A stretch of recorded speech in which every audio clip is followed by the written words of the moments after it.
No!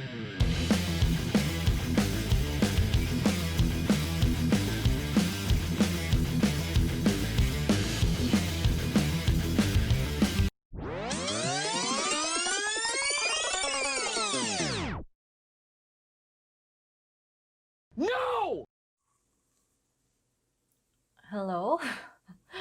Hi. My name is Crescentine. If it's your first time here, I'm a streamer on Twitch, and this is actually the very first time I'm recording myself for a YouTube video. It's a little bit weird for me because I'm talking to my phone. Basically, I'm recording this with my phone, and have to admit, it feels weird instead of talking to my Twitch chat. Probably your next question would be, why am I dressed like an elf? Well, a few years ago, well, no, not a few years ago, a couple of years ago, I promised my Twitch chat that I would do an archery tutorial on YouTube wearing an elven costume, and I never did it. I guess at the time I just wasn't ready for YouTube. Let's be honest, video editing is so time consuming. I just knew nothing. Like, I'm really starting making YouTube videos from scratch. So let's see where I go. My Twitch chat probably thought that I forgot about it, but I never forget. So here I am. I'm going to teach you how to look like a pro, even if it's your first time doing archery.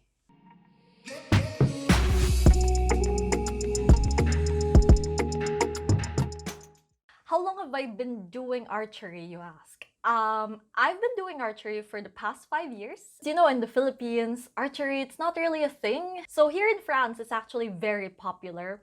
And as soon as I migrated here, I immediately signed up for archery because ever since I was young, I've always admired archers from anime, from movies, and I've always wanted to be an archer myself. So this was definitely a dream come true for me. Here, I'm going to introduce you to the Olympic recurve bow. When you start out in an archery club, they would usually recommend you to start with a recurve bow. Why? Starting out with the recurve bow is definitely the best.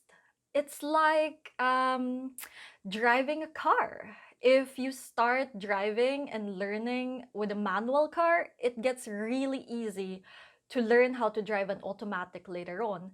If you learn how to shoot with a recurve bow, it gets super easy to learn how to shoot with many other kinds of bows. With the Olympic recurve bow, you can actually change a lot of parts to customize it to what you need.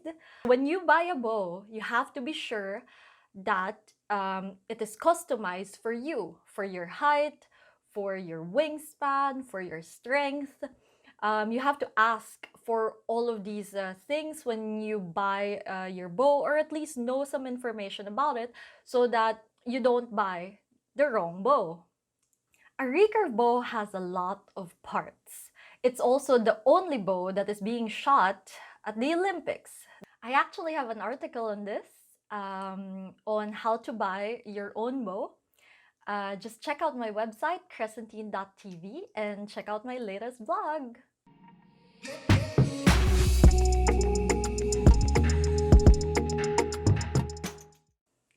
It can actually be pretty good to go to an archery range for the first time.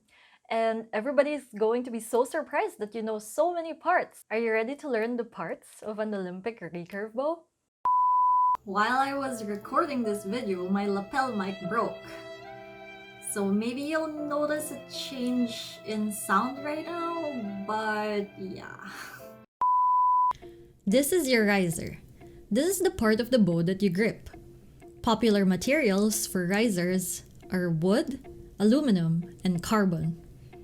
The one you see right now is made out of carbon. I actually prefer it because it has a matte finish, and carbon risers are usually lighter than aluminum, but more stable than wood. These are the limbs of your bow. With an Olympic recurve bow, these limbs are actually detachable, unlike longbows or compound bows. These are also customizable according to your wingspan and normally to your height. You have to check each limb and see which one is the upper and which one is the lower. They're not interchangeable. In order to attach the limbs to your riser, you have to do this. Wait until you hear a click to make sure that your limbs are secure to your riser. Always ensure that you hear the click. Otherwise, your limbs might be too loose and this will cause the limbs to fall apart while you're shooting, which can be quite dangerous. To detach the limb, just press lightly on it and then pull it out. If you find that it's a little bit difficult to detach, you might want to oil the limb first. This is your bowstring. On the upper and lower parts, you see that there are two holes. These are the ones that you're going to attach to the limbs of your bow. But how do you know which hole goes to which limb? You have to check for the size of the holes. The bigger hole will go on the upper limb, while the smaller hole will then go to the lower limb. When stringing your bow, you'll notice that each limb has a groove. Make sure that the string aligns inside these grooves as you string up your bow. Usually, archery ranges would have a contraption that will help you to easily string your bow. However, if you're shooting independently and you cannot find such a contraption, you can buy one of these things. The strap features an anti-slip grip that will attach to the upper limb of your bow. Meanwhile, this part has a pocket that will go into the lower limb of your bow. Once you have both of those ends attached to the limbs of your bow, you can then pull the strap, and that should string up your bow easily. This is your sight. It has two parts. The long part is the one that you attach to your riser. Here, I'm going to show you how to attach the reticle to the rest of your sight. To adjust your reticle right and left, you just have to turn this knob.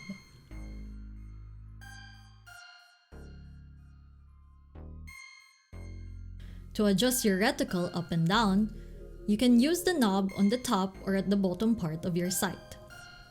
If you use the knobs, you can adjust your sight more accurately. However, if you need to adjust your sight up or down really quickly, you can just pinch the side and then just move it up and down like so. Here, I'm going to show you how to attach your sight to your riser. Normally, there is already a mount on your riser to which you can easily attach your sight. Now that your sight is attached to your riser, I'm going to teach you how to adjust it. As a rule of thumb, you should always adjust your sight to the direction of the arrow.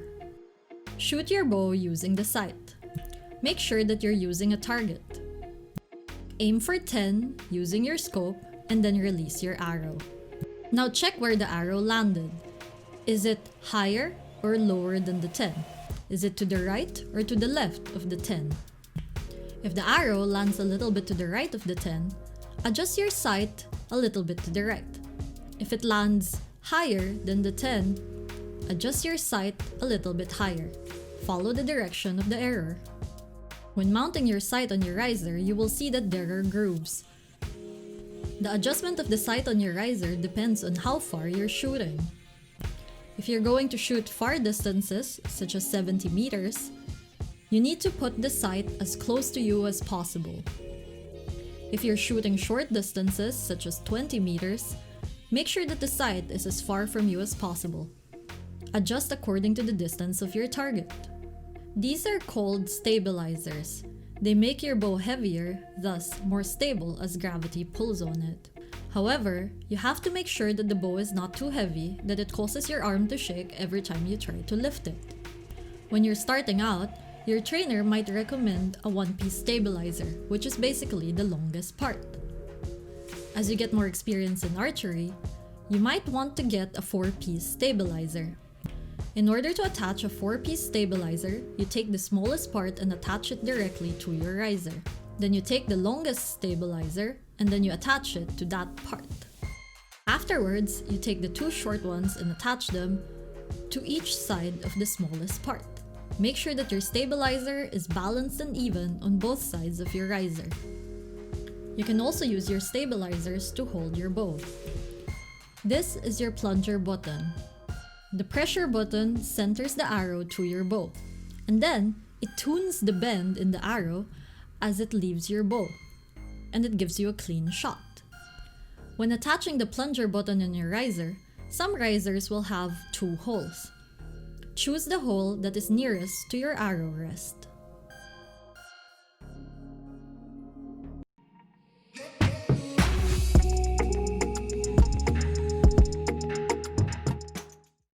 Here, I'm going to show you 2 little parts on your riser. This is your clicker, and this is your arrow rest. The arrow rest is quite straightforward. This is where your arrow will rest before you shoot it. The clicker is something that will hold your arrow in place, but it also has another function. When you draw your bow, there will come a point where the clicker can no longer touch the arrow, causing it to make a clicking sound. This clicking sound is actually a sign for you to release the arrow. The most difficult part about archery is not learning how to shoot, but rather perfecting your gestures and shooting with excellence every single time. So that's where the clicker and anchor points come in. Anchor points are part of your face that the string must touch every time you draw your bow. There are 3 anchor points to your face: the tip of your nose, the center of your lips, and your chin. By locking in all of the anchor points and your clicker, you should be shooting more and more consistently every time. So here I'm going to show you the anchor points on your face. When you draw the string of your bow, you have to make sure that you draw it to a point where it touches the 3 anchor points. Normally, it's the tip of your nose, the center of your lips, and your chin. Once the bow string reaches these 3 anchor points, that's a sign for you to finally shoot your arrow. Make sure that the clicker clicks before releasing. These are called finger tabs. If you don't protect your fingers while shooting your bow, there is definitely a high chance of injury. Here, I'm going to show you how to put on your finger tab. Make sure your middle finger goes into the rope, tighten it to make sure that it doesn't slip while you're shooting. On your finger tab, you will also see a thumb wrist, a pinky wrist,